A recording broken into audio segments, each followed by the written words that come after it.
Today we have a very special episode for you because we are here live with Andrew Alexander, the CEO of Limitless Success Magazine, who contacted me and said he wanted to do an interview. So I said, what better way to do an interview than to do it by video on my channel?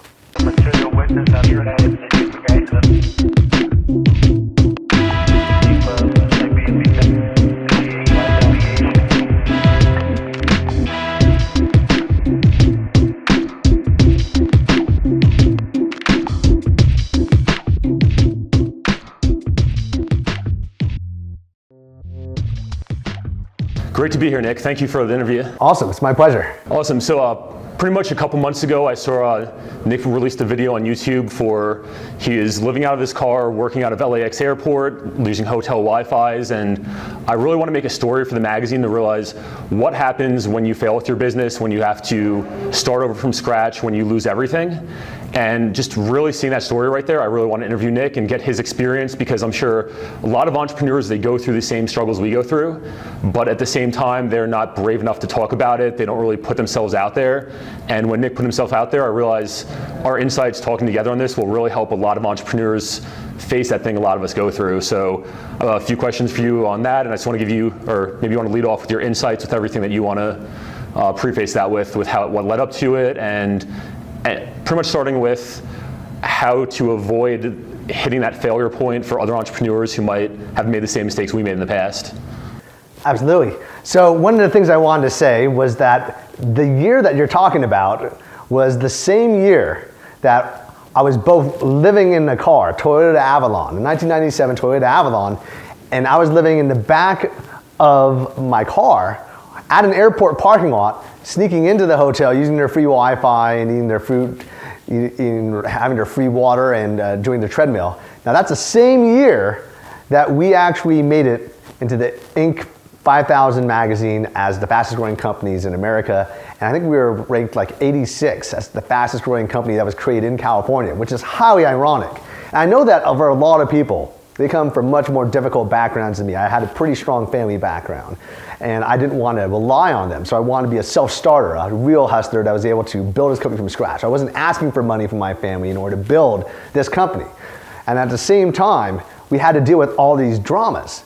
One of the things that got us to this point was that although at the time we were in a very fast growth rate, we were doing millions of dollars in revenue. I think at the time, this was 2008, and at that time we had about 100 people working for us. We were doing about 3 million in revenue, and we were growing very, very fast. I consider growing very fast to be growing at above 20%. And we were growing 20% year to year, which is doubling the size of our company every 4 years. At the same time, trying to manage that growth and tried to do it in a way that was responsible, under budget. That's something we didn't really have the experience for. We were relying on the growth continuing. And at the same time, bam, the recession hit. And when that happened, people stopped flying to us in Los Angeles. We had built a business model relying on people to come to Los Angeles and do a boot camp. At that time, people would fly to us. We would teach a 3-to-1 boot camp. It was an awesome program, and people would share the results.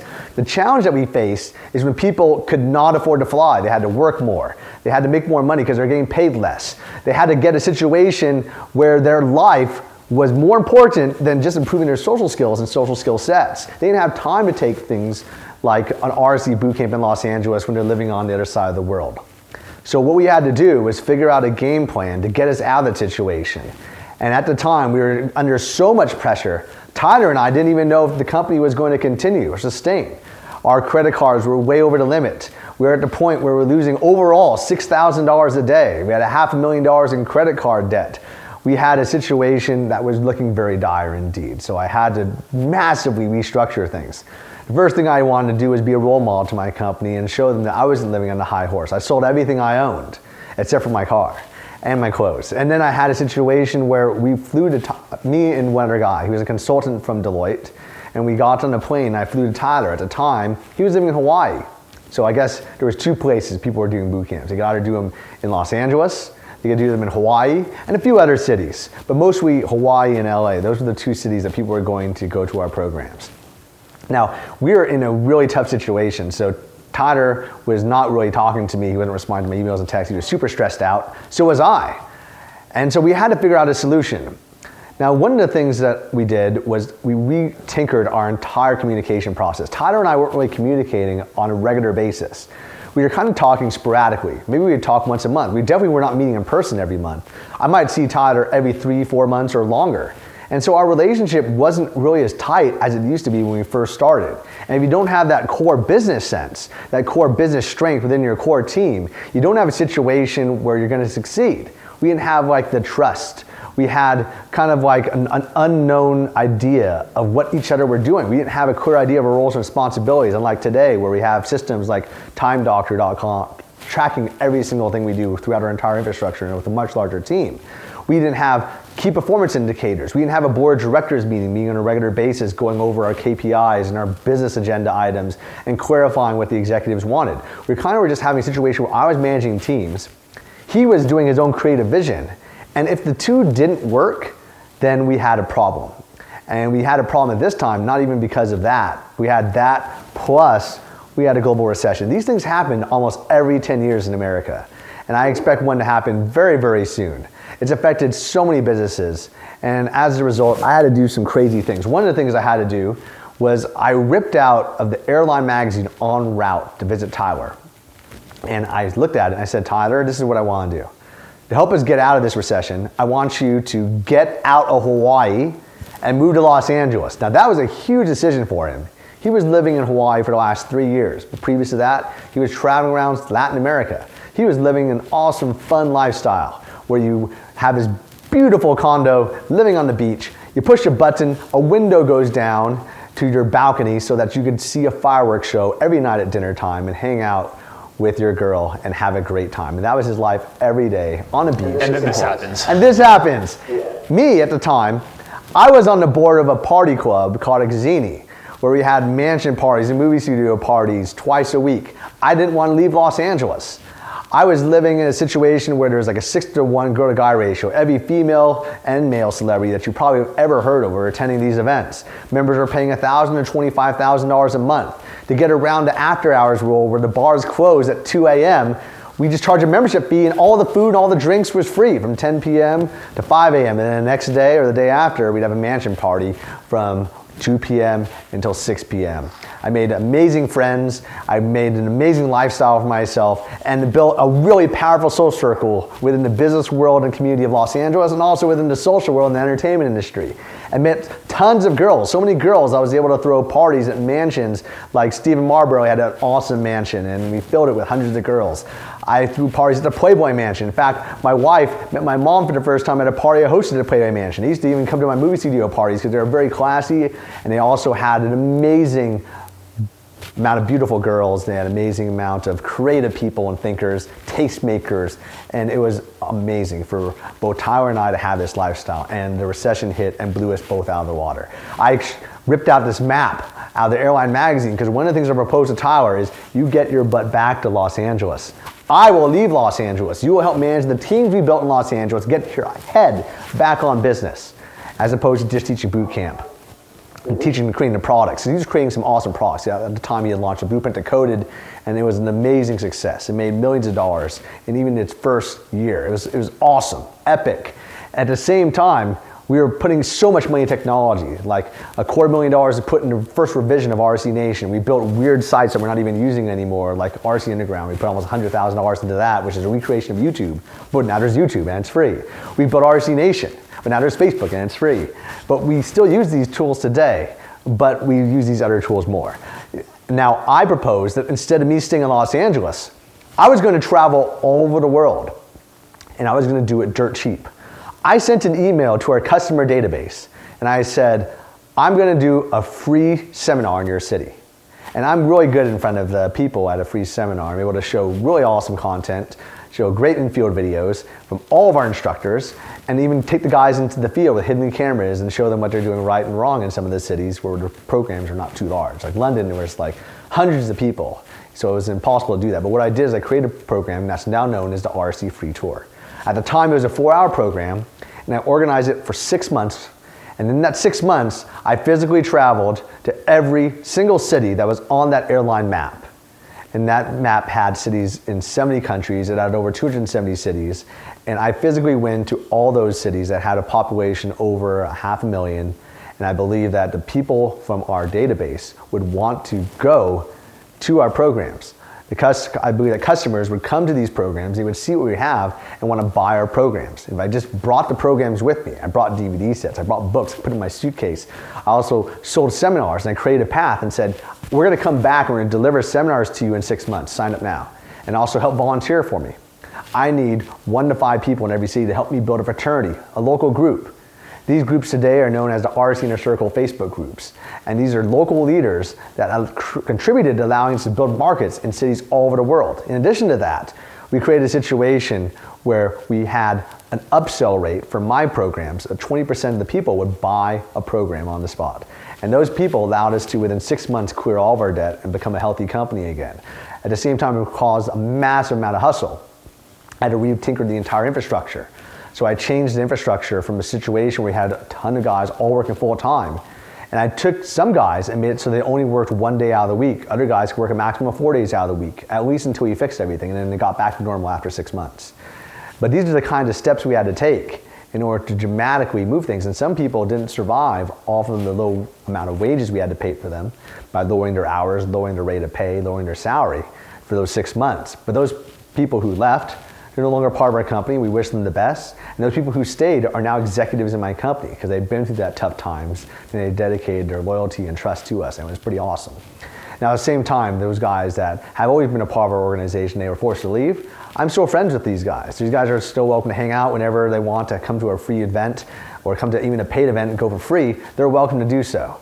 But this is the kind of hardcore hustler mentality. And when I was out on the road, I was just thinking about the people that were relying on us. Because when we built this company, I stayed with it. Not because I wanted to continue to pick up girls and build a company just living that fun, playful lifestyle.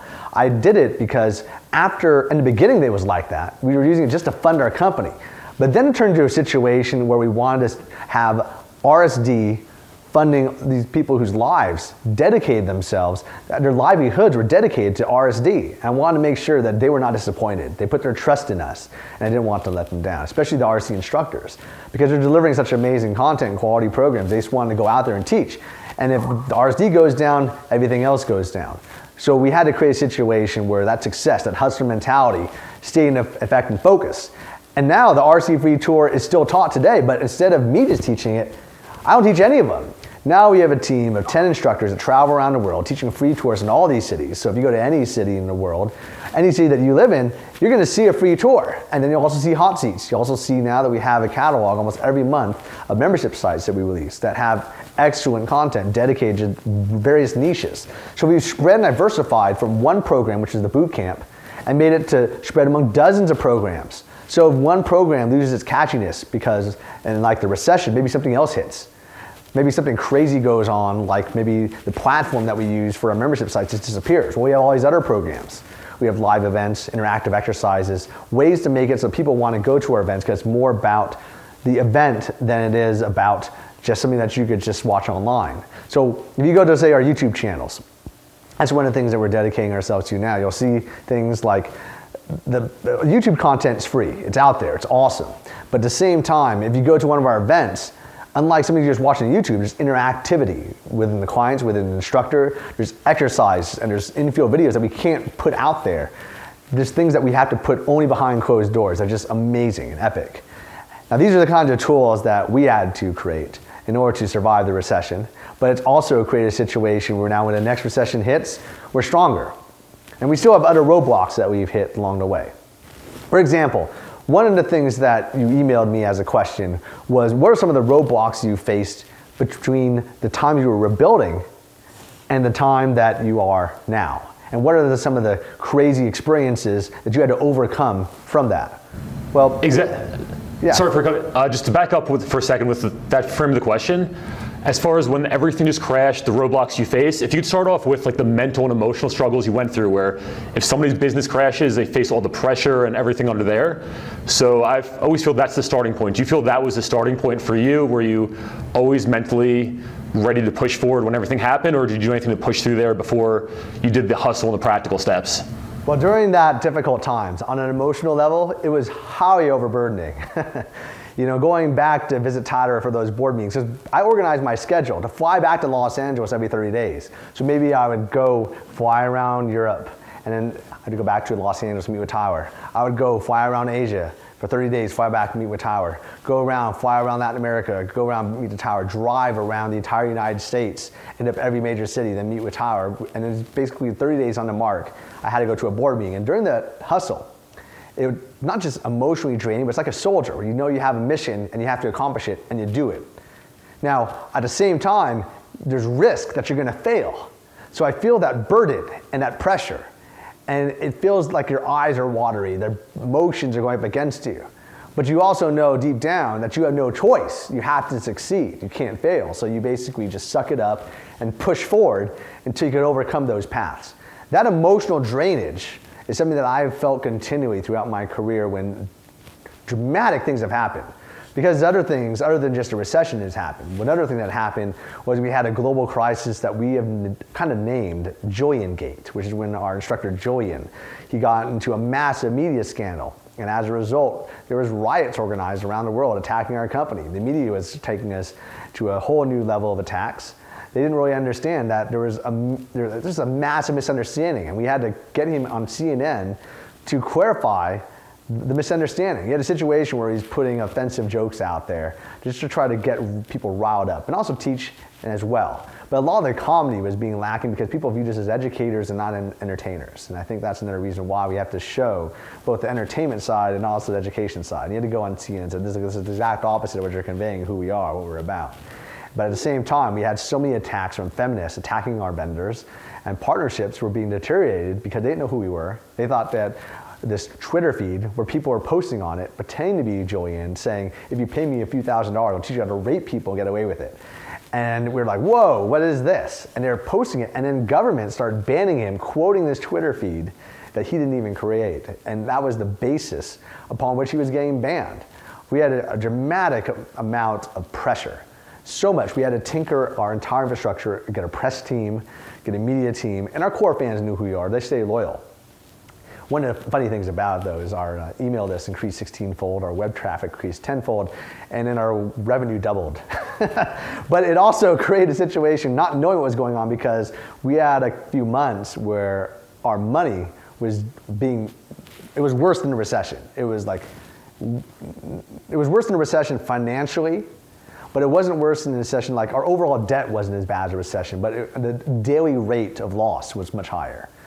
And then we had to cut that because all sorts of people were needing some clarity about who we were.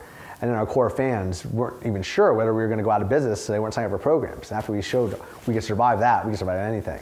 But the pressure I had to feel, it's like this emotional void of losing faith, because I thought that freedom of speech was a basic right of the world, not just an American one, but I was wrong.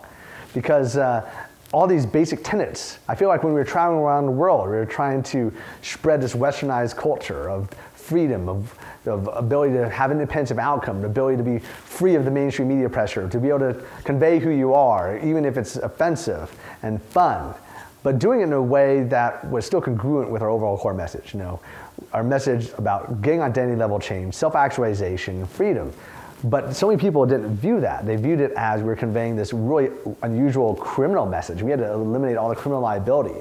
And I lost faith in society and the mainstream media, and I decided just to pick up golf. I ended up playing over 500 hours of golf, my first year of golf, which is months after Julian Gate.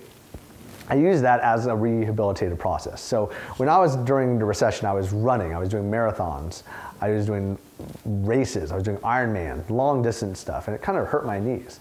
And so I got back into golf, and I stopped working out between that time and golf because my knees were so damaged. I was walking upstairs, I was doing way too much. I was pushing myself too hard. I was trying to make a point.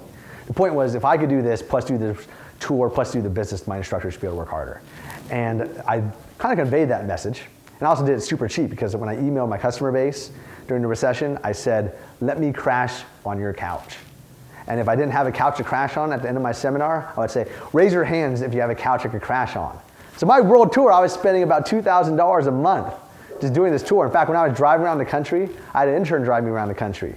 When I was traveling and flying from the city to city, I was doing it in the cheapest possible way. And I was flying to Europe, and then I would train for like $500 to all the countries in Europe. That was part of a Eurowhale pass. There were like 21 countries, 21 days.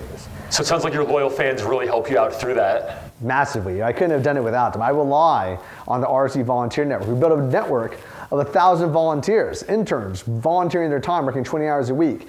The love and passion and belief in the movement, the tribe that we created, was what allowed us to push forward and survive. And even today, we rely on you to get the message out there, to trust and believe in who we are. And that support is kind of like what allows us to survive and thrive. We're the world's largest dating coaching company for the only reason is that because we have a tribe, we have fans. Yeah, I saw your, when you mentioned you have the different groups in the different cities and having the tribe and the loyal fans.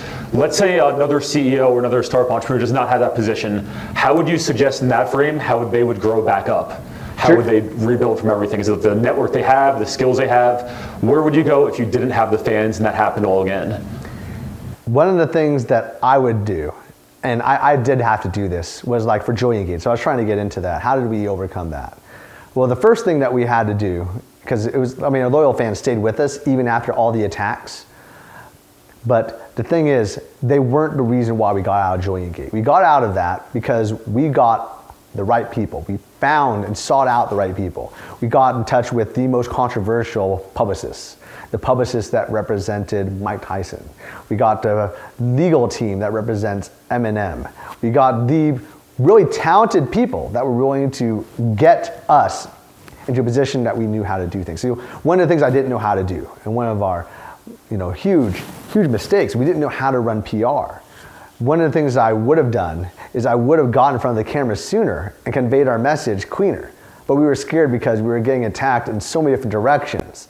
And we didn't have the platform more powerful enough to fight it.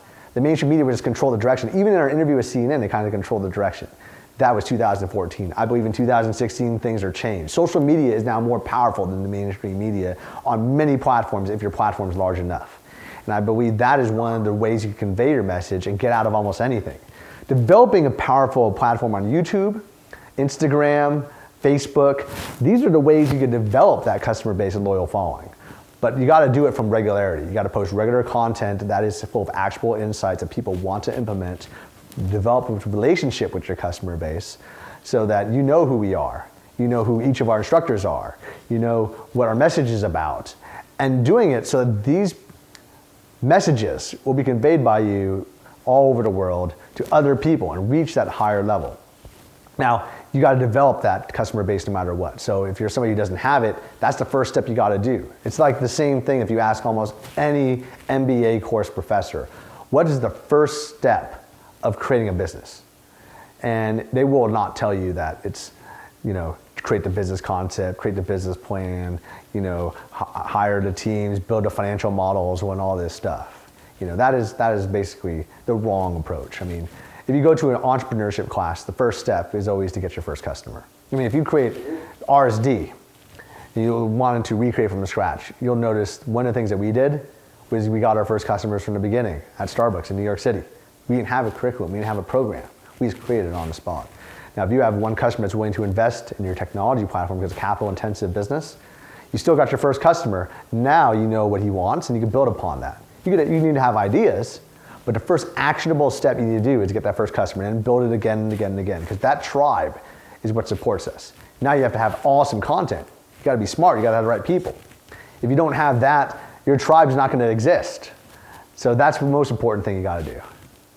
That's great, because I see a lot of entrepreneurs, they want to build they have these big plans, think 5, 10 years in the future, but they never chunk down to that first customer.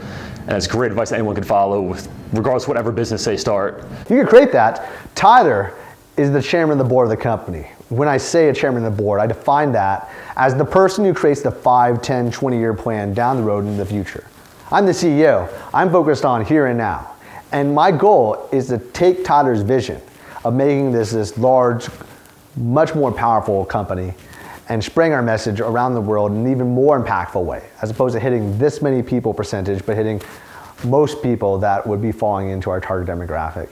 And that is my goal. So that's how the two goals coincide. He has the vision and mission to influence with his powerful message as many people as possible. I want to build a really powerful global network, community, And those two visions coincide, and I'm just going to make it so that his visions and missions are accomplished. That's my goal.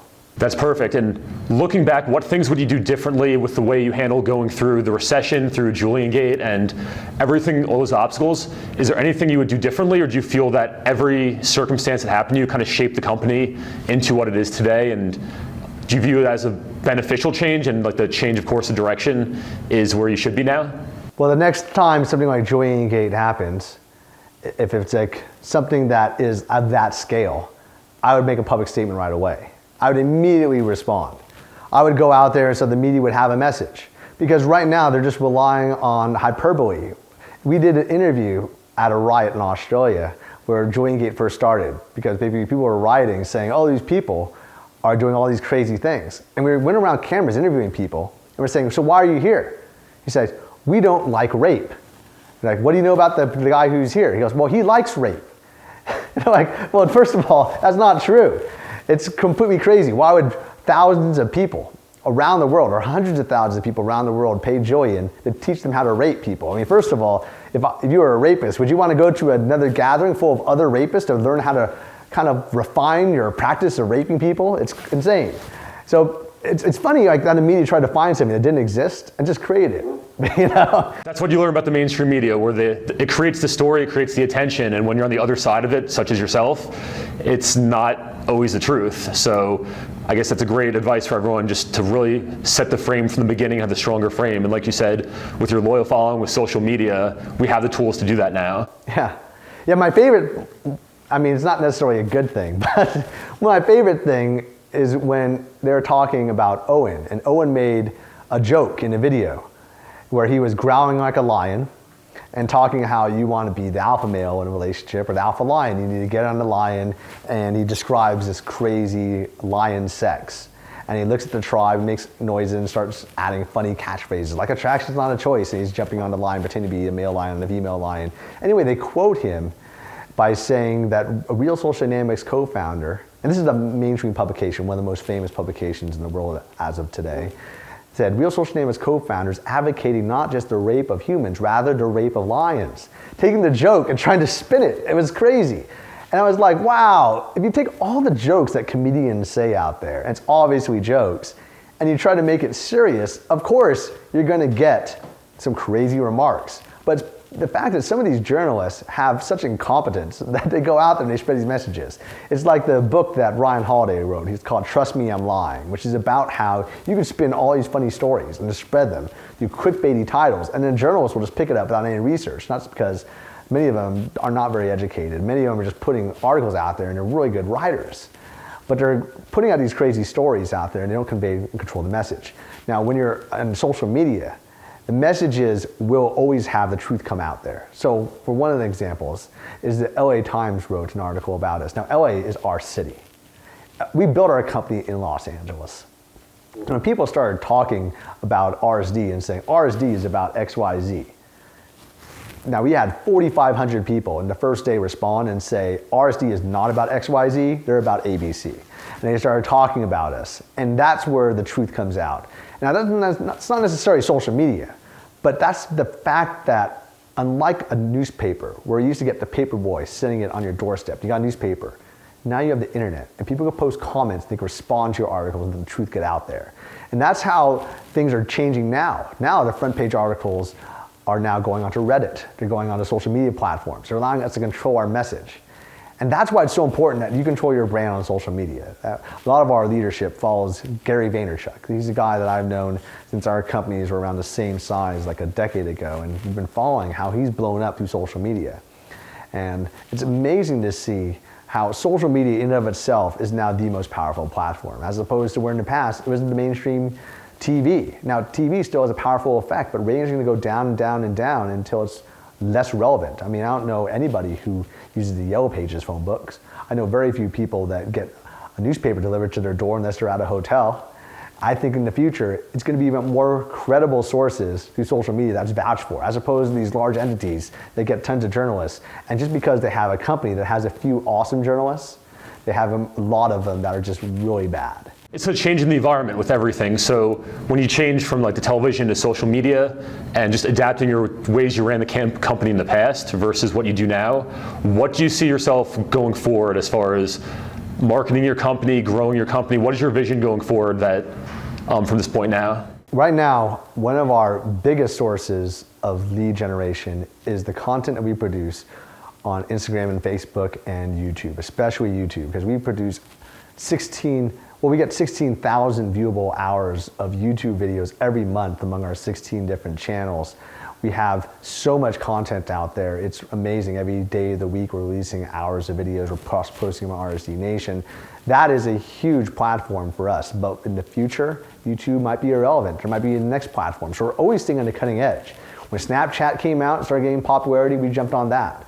We're always jumping on the newest platform. And things always change. People thought MySpace was going to be it.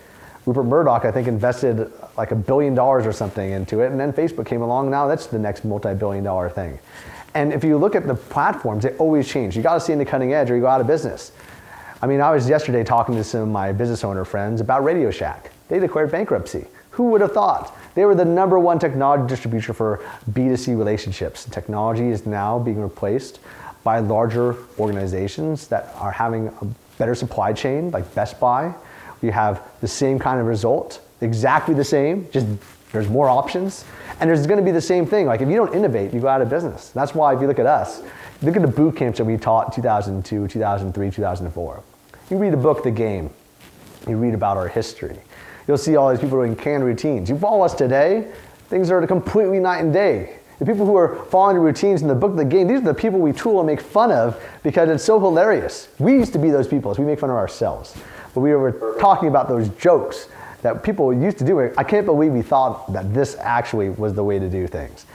And that's why things have to change. Our curriculum changed, more being fluid, more natural, conveying the cool aspects of who you are and developing it in a very powerful way as opposed to a generic and less powerful way, less innovative way. We're always taking things very entrepreneurial. So if you have that kind of thing as your basic core culture, I think you can do anything. Having the entrepreneurial spirit, the positive attitude, the continued desire to innovate, to focus on powerful social media, and always looking for the new next best thing. That's perfect. How do you stay ahead of the curve? Is just putting stuff out there, trying, growing your network, networking with other companies? What is the best source for being that innovative company that knows what to do next? #1 resource, Tyler. If you don't have Tyler, then you need to get somebody who's staying on the trends, innovating continually, staying on top of your people and making sure that they know they need to upgrade their camera equipment. We've gone from a situation where 720p was awesome. Now 1080p became like a standard. 4K is about to be the next standard, and that's just in video production. What about the curriculum? How do you take it and make it more dynamic? How do you add interactive exercises so it becomes more powerful? How do you take your social media and make it more impactful and relate to things? Did you know that Instagram, for example, was something that started off as just pictures, then it was 10-second videos, and 30-second videos, then 1-minute videos. And now you can actually convey 4K camera video productions with powerful messages on Instagram, not just on YouTube. And just little things, staying abreast of all the trends, keeping your ear to the ground, knowing what's going on. That's how you're gonna stay abreast, stay ahead of the game. You need to stay on top of your finances too. You need to have the financial processes in place so that you could fund all this, because all this change requires money, requires growth. And we have had to massively overhaul our infrastructure. We've had to create a situation where it was an infrastructure relying on general sales to cover general expenses, to breaking it down so particular sales cover particular expenses, particular budgets cover particular people. Now, when you're a small startup, you don't have the kind of foresight or ability to do that. Everything is kind of commingled. But as you become a much larger entity, these are the things you have to worry about. Definitely. I read that you funded about $500,000 on a credit card that you had to put your father's house on the line for. Do you still use that as financing? Do you use outside financing, or is it all organic growth at this point? Let me clarify something. The credit card thing had nothing to do with my dad's house. My dad lives in Sacramento, California. I live in Las Vegas. And at the time of the recession, I was living in Los Angeles, so I don't know how my dad's house is involved. My dad. I'm sorry, I read something in an interview or some YouTube video where you said something along those lines. Oh, well, let me tell you how I got the credit card, though. That's probably the story, okay. Yeah. Yeah. So that's probably what you're thinking about. So I got a card called the American Express Black Card, a Centurion card. It is a card that has no limit. It's given to less than 10,000 people in the world. It's made of titanium. You could buy houses on this credit card. And I literally had $500,000 in debt because I was able to pay off this credit card every single month with the revenue that we were coming in. I was spending on average $250,000, putting it all on my credit card, and then paying it off every month. And when the recession hit, I had a few months where I couldn't really do that. So what I did is I would charge things on the credit card from my friends' companies, take the cash and use it to pay off the balance from the credit card. And I would use that to kind of create what I called the money tree. And that allowed me to float that for quite a long time. But when the recession hit, that money tree died because I was creating money out of thin air. And I had to, in order to get that card, I put all my family's assets, including real estate or possessions or cash, my entire family, to show that not only do I spend $250,000 a month, I also have assets to back myself up. And I put that whole family estate there as a backup plan. Now, other people can't do that. And also, I would never recommend anyone to ever do this because it's highly risky. You know, it's something that I think works as an amazing case study in business to show how you could do that. And if I was going to do it again, I don't know if I would do it again because it was also a source of mass amount of stress. But at the same time, doing things like that or doing whatever it takes to get the funds you need, I think that is how you have to fund your business. So for us, we funded our business from the very beginning using the deposits of customers. So we used to charge a $200 deposit. We used to have a $600 workshop. And this deposit system allows us to fund future operations. Like it paid for our travel before you came down there, for example. As opposed to other businesses where you sell apples and you don't get paid until after the apples have left your possession. You have to produce the apples first. So that allowed us to create that financial resource that we needed, the money that we needed to push things to the next level, and also allowed us to get the credit we needed. We've never taken outside money from investments. My family didn't invest in my company. The equity of the company is controlled. We don't have to have investors we rely on. I have horror stories from other friends that have done that. Like one of my friends is Tony Hsieh. He created a company called Zappos. And he had hundreds of millions of dollars in investment. But it was such a stress to have these people that didn't really understand the vision and mission of the company that he bought all their money back, gave them back all their money plus a return, just to maintain 100% control of his company. Now he eventually sold it to Amazon for $1 billion of Amazon stock, and now that stock's worth more than $1 billion. It's worth multiple $1 billion. But at the same time, he had to build a system in a company where he knew that he would control that company's vision the whole time while he was in control as the CEO. And I want RSD to be that exact same position, and that's exactly where we are today. That's awesome. I know you touched upon this before. Next question is, how do you stay motivated to keep pushing forward? What is the driving motivation that makes you push harder every single day? Where I know a lot of people, when they face hard times and struggles, they kind of lack that. And I always do that for my company driving forward, that vision in the future, that's my thing. So what is it for you and your vision for the company and your motivation? I win, that's what I do. And I believe that if you're a winner, you're gonna do whatever it takes to continue to win, no matter what. If people tell you you can't do something, there's always a way. You can always think outside the box, find a solution, no matter what it is. One of the examples I like to give about overcoming the impossible was that when I was first dating my future wife, my present wife, we were dating for about 6 months. And I went into the doctor because I had this massive pain in my neck. And I paid extra money to see an emergency room at the most famous hospital in all of Los Angeles. And when I went there, they took me to a radiologist. And that radiologist gave me a 6-page report that said I was going to die of terminal cancer. I had lymphoma. And they said there is very little likeliness that you're going to live because there's very little chance that this is anything else. And they recommended that I get steroids and all sorts of crazy medication. And I started taking the medication. I didn't take the steroids because the steroids said that if you take this medication and you don't have cancer, you're probably gonna get the exact same cancer I was diagnosed for. And I spent the next month in this massive pain by taking the other medication. And every time a bed sheet would touch my skin, it felt like I was on fire. And the day of the surgery that they're gonna put on my neck, they're gonna cut it open and mess with it.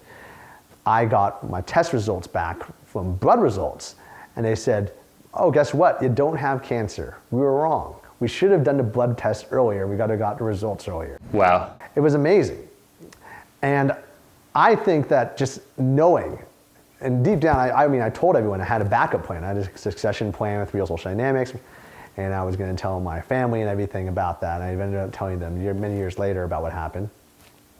But just knowing deep down inside, there was always that chance that these doctors were wrong, even though they had all this evidence that there was nothing else. That's the kind of thing that motivates me to know that anything is possible. Even when I was a kid, I always had that pushback that you have to fight that fight. As a kid, I had parents that were very, very tough on me. Even when I got a lot of food on my plate, they would kind of go hard on me. I'd have my dad saying, "Nick, your eyes are bigger than your stomach."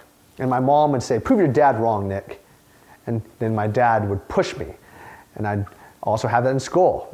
If I was not on top of my grades, I wasn't getting enough outstanding A grades, my dad would stay up all night with me and study with me. When I was going to boarding school, he'd fly out to Princeton, New Jersey from where he lived in Sacramento, California, and help study with me. And a lot of that work ethic I developed very, very young because I believed and proved to myself that I could accomplish those little things, even if it was just grades on tests. That if I could accomplish those little things that I viewed as very difficult, I could accomplish difficult things.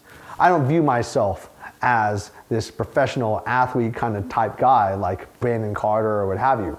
But I've pushed my body to the limits by doing things like Ironman races, marathons, and what have you, just because I want to see how far I could push myself to the limit. And knowing that I have limits is great, but knowing that you could always overcome it is that same principle. So when times got tough in business and people were going up against me, the whole world was going up against me in terms of media campaigns or enjoying it. We had 160,000 negative articles attacking us, and we cleared the air, showing to the world that we were awesome. And then we actually took all the media articles, put it into a product, and made $500,000 off of it, promoting Julian, which I thought was hilarious. It's a great way to turn it around. Yeah. We're really good at spin doctoring. I remember even when the book The Game came out, there was so much fictitious statements and stories about it. It kind of made me angry. But at the same time, though, people would come to our YouTube channel and go, "I hate these guys," just like they hate Howard Stern. Actually, people who hate Howard Stern, they watch Howard Stern videos 4 times longer than people who love Howard Stern. And the same thing happened to us. And we got people that hate us, end up working for us. People that hate us end up becoming our customers for life. And I think that's one of the amazing things about the power of spin doctoring and conveying the truth will always get out there. As long as you have a strong message and it's true, the truth will always get out there. And you just got to believe in that. There's a guy who is a mentor and a close friend of mine. His nickname is Mr. Game Theory on Civilization because he's the world champion of Civilization. He's on a video game team called Team Liquid, where he's building a Civilization team. He's also in the Clash Royale team. But the video game Civilization is very similar to chess. It's very strategic. When I run into complex legal issues, even though he's a video game player, I come to him and I talk to him about how to deal with these issues. Now I have a massive legal team from many, many law firms. But I still come to this guy because he's very smart and strategic. And he has this theory that he created after interviewing tens of thousands of professors that life is fair. How does he judge it? He measures the fairness of life based upon how much pain you experience in life and how much pleasure you experience in life. And he believes that when you die, it's the same. And you won't die until that happens. His theory is that if you're a Buddhist monk and you don't have a lot of pleasure or pain, you kind of live that life. But if you're somebody who is like a rock star and you have a mass amount of pleasure, you also have a mass amount of hangovers and downsides and what have you.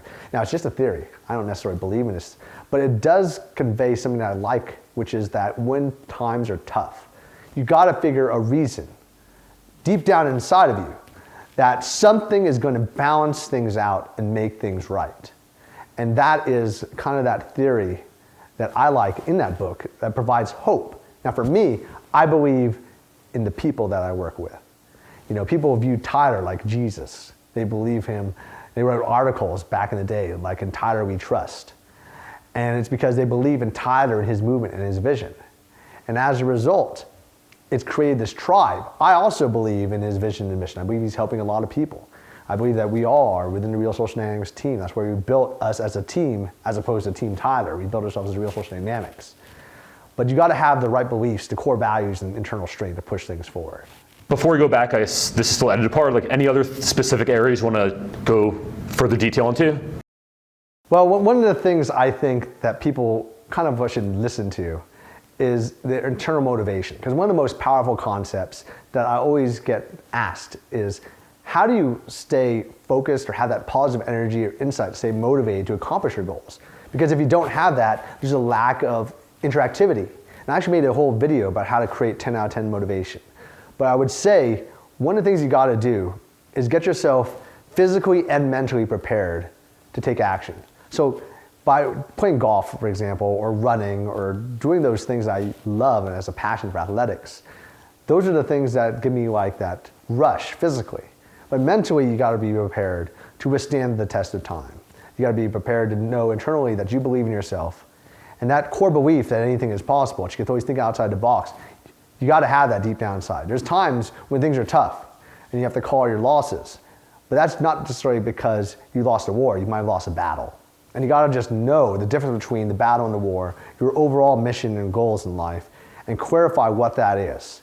And when you have that clarity, you'll accomplish it. I've asked a lot of people what the key to success is. But one of the most memorable things, going back to Tony Hsieh, is what was the first thing you had to do in order to know that you wanted to become a billionaire that allowed you to become a billionaire? And he goes, well, the first thing I did was to tell myself I want to become a billionaire.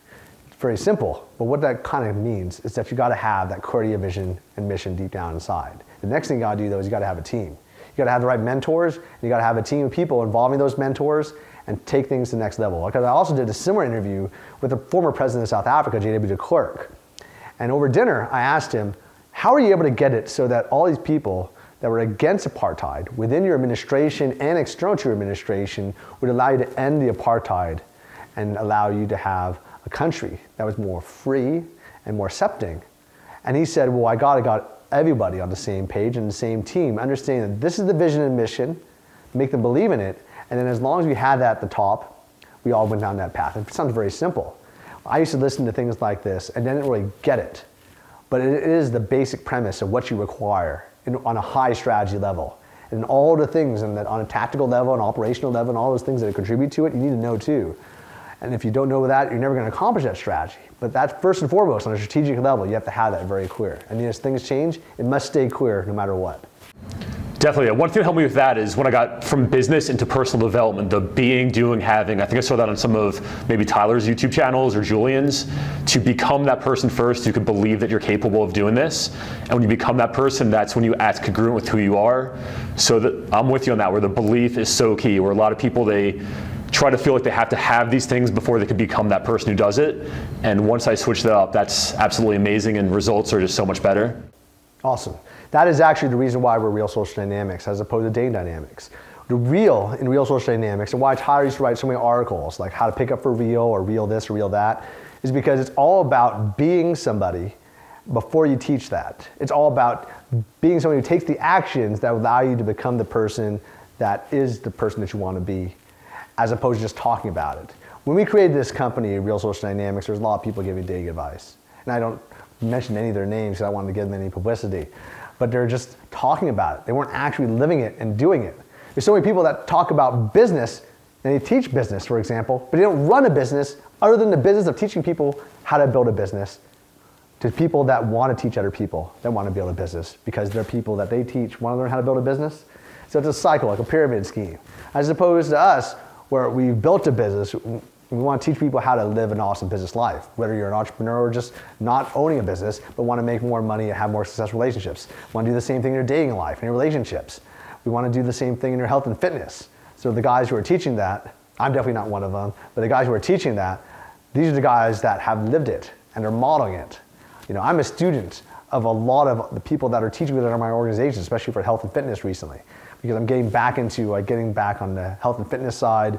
Tyler and his team of experts are introducing me to all sorts of new resources. These guys read continually about health and fitness. They go to the gym every day and what have you. And I'm starting to do that more often. My focus is and still has been business, but trying to do it more fun. I mean, I've only recently started becoming more of a public figure again. In the past I was, but now I'm going back into teaching programs and I can't avoid it. I know I have to be a public figure. I think by definition, because I'm now studying law at Harvard, one of my legal classes was about Constitution, the media, and the Fourth Estate, which is about how if you are a public figure, people could defame you unless there's two elements. One is proven malicious intent, and two is that the statement they say is completely false. The first one is very difficult to prove. That's why if you're a public figure, you can say anything about anyone almost. So that's one of the huge challenges that we have to deal with. And I've even dealt this from my travels around the world, just running into really difficult situations. I think that it's amazing that we have a country that is supporting freedom of speech, but at the same time, the press also will take advantage of that in a very unique way. And so will social media, because I don't think that even when the press loses its power, it's going to be completely clean media. I think it's going to be even worse. It's going to have a lot worse people that have much more influence, but I think the truth always gets out there. And that's why I'm highly supportive of social media. That's great. Like you said, leading by example, where I went through that phase where I got into entrepreneurship and I wanted to teach others to help them. And then that never worked for me. And I see a lot of people trying to do the same thing. And we both follow Gary Vee, where he says, pretty much lead by example, follow the journey. And that's one of the reasons why I really admire your company. I was watching all your YouTube videos, is you and your instructors lead by example.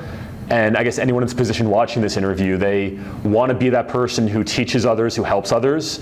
And I found from my experience and watching your company as well, is leading by example is the best way to go. Absolutely. That's exactly what we do. I mean, everything that we teach, everyone always asks us, why aren't you teaching a woman? How do I pick up guys? And I'm like, well, because we're not women and we don't pick up guys. We only teach what we actually do. And that's what RSD has always been about and will always be about. Exactly, and that goes back to your core values, where you said that stayed true through the entire time. When you started the business, it's about that and staying with that mission. Does anything ever take you off that path, or? Well, first of all, Tyler is a perfectionist when it comes to quality of content. And even the small things, like the video production, if a certain angle is not as exciting, he won't put it out there. Now, I haven't mastered that process with him yet. I'm just learning about it. You'll see the quality of my videos are getting better and better and better and better as I'm learning from Tyler, I'm learning from our team, I'm learning from field experience. And at the same time, I also have this massive Rolodex of amazing people that have awesome insights in terms of business and relationships and success that I'm going to have shared with people. I just think it's a lot of fun because it's an excuse for me to reach out to people. And I think that the challenge that a lot of people face is that they don't know what their vision and mission is, and so they can't follow it. There'll be times where it's tough, and you're like, okay, well, what can I do? But the thing is, if you don't stay true to that vision and mission, especially if it's about students, quality content, you're just going to lose all the students anyway, so you might as well just stay true to your purpose. Now, there's nothing that anyone in our company can do to control the message of every single person who works for our company. But anyone who's not on board with that vision and mission is very quickly eliminated. Through the years, we have terminated all sorts of people throughout our organizations. Everyone from the most critical people, from instructors to management to administrative staff of every possible level, because they haven't stayed true to our vision and mission. And we'll continue to do that. We'll always have the right people in our organization. And that's why RSD, in and of itself, is such a powerful brand. It's also one of the most controversial brands. And I think that's awesome, because not everyone should like us. If you have a situation where everyone likes you, you're not going to become famous, you're not going to become rich, you're not going to have a powerful brand. If you don't want people to hate you, don't become a powerful brand, don't become famous, because you'll always have haters. You just have to be ready for it, and then make it so that the people that like you are part of your team. That's great. Is there any final words you want to say before we wrap this up for anyone watching this interested in entrepreneurship and just getting started, or any stage of their company? Any final words you have? Well, thanks a lot for the interview. Tell the people on the channel a little bit about what you do so they know who you are. So what we do is we get you from where you are to where you want to be in life. So if you lack confidence, direction, focus, and all these mental and emotional blocks that are standing between you and your goals, through Limitless Success Magazine, we give you the inspirational stories, but not only that, but the tools and resources, because your brain is like a computer. If you have faulty programming that leads to lack of motivation or lack of confidence, by using the latest breakthroughs in neuroscience, we reprogram that computer of your brain so you take the actions you need to take to get the results that you want to get, which gets you where you want to be. So you can find out more at limitlesssuccessmag.com or limitless.academy, and this magazine is free for you to download and free for you to read today. Well, I think this is something that your viewers, I think, should very much enjoy. Thanks for the pleasure. I had a lot of fun as well. Definitely. Thank you very much. Cool. Cheers. I hope you enjoyed today's video. Please comment below, subscribe to the channel. I'd love to hear your feedback about what you thought about the video. Give me your thoughts and topics for future videos, and thanks for subscribing. Cheers. bye.